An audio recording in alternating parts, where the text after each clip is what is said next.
Computer shutdown করতে হয়। ঠিক আছে, আমি বোর্ডে লিখছি, তোরা একটু সেটা করবি। ঠিক আছে, প্রথমে যেটা করতে হবে সর্বপ্রথম হচ্ছে স্টার্ট বাটনে ক্লিক করতে হবে। স্টার্ট বাটনে ক্লিক কর। প্রথমে স্টার্ট বাটনে ক্লিক করতে হবে। স্টার্ট বাটনে ক্লিক কর।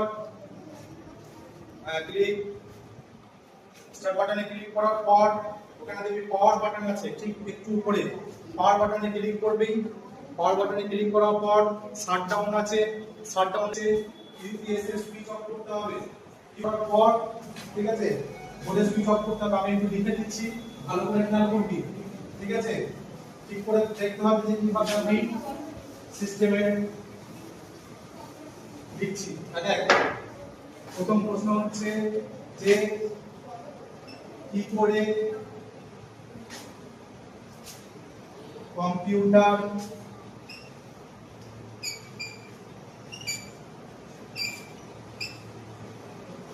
শাটডাউন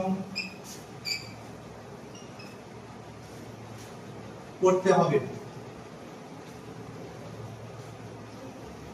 তো প্রথমেই আমি বলে দিয়েছি যে প্রথমে স্টার্ট বাটনে ক্লিক করতে হবে।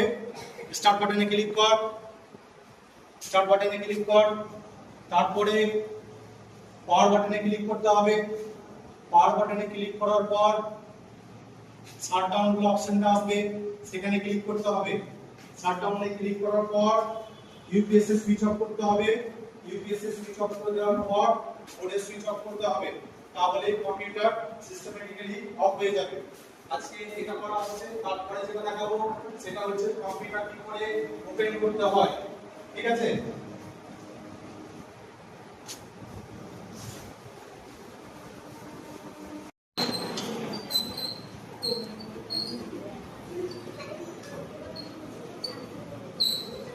মাউসে রাইট ক্লিক করতে হবে, তারপর নিউতে যেতে হবে, তারপর ফোল্ডারে ক্লিক করতে হবে, তারপর ডেস্কটপের ফাঁকা অংশে মাউসে লেফট ক্লিক করতে হবে।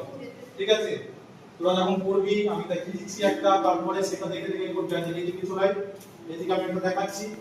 প্রথমে কি করছি, মাউসে রাইট ক্লিক করলাম। মাউসে রাইট ক্লিক করার পর নিউ বলে একটা অপশন আসবে।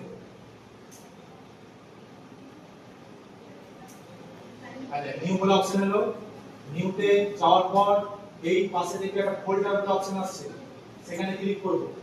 ফোল্ডারে যে ক্লিক করলাম, এরকম করে ফোল্ডার একটা তৈরি হলো। এরপর নিজের নামটা টাইপ করতে হবে। ঠিক আছে, নিজের নামটা টাইপ করার পর মাউসের এখানে এই ফাঁকা অংশটা আছে, ফাঁকা অংশে লেফট ক্লিক, তাহলে ফোল্ডার তৈরি হয়ে যাবে। ঠিক আছে, এইভাবে ফোল্ডার তৈরি করতে হবে। বুঝে গেল?